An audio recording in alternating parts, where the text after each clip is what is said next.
We have learned how to insert and delete a node at the head. Now let's see how we search for an item in a linked list.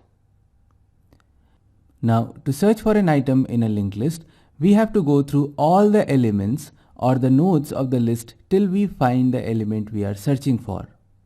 Or it may so happen that the data we are searching for is not there in the list. But either ways, we have to traverse through all the elements of the list to find that out. Let's understand this with the help of an example. Consider we have a linked list as shown here and we are searching for some data item, say 12.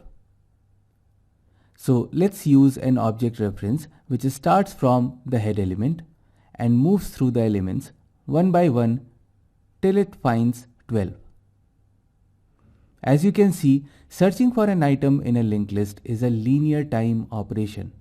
That is, in the worst case, it takes order of n time, right? Because if we increase the size of the linked list, the time to go through each item will also increase proportionally. Now, suppose we want to search for the data 15. Again, we move through all the elements one by one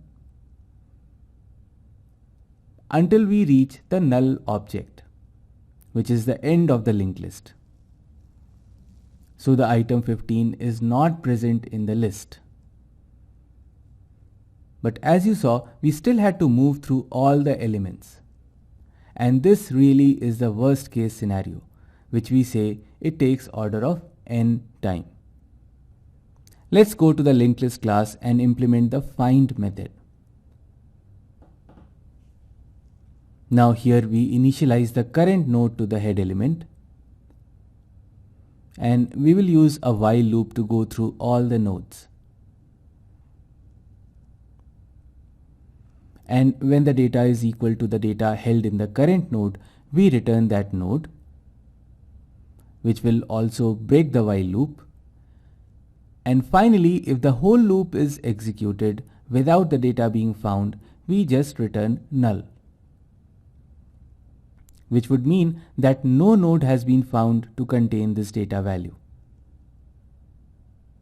Let's go to the linked list demo class and try to search for 12 and print the result.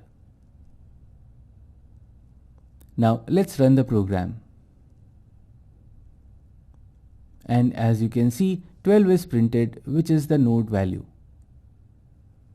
Now let's search for 15 and print the result. And this time null is printed because 15 is not there on the list.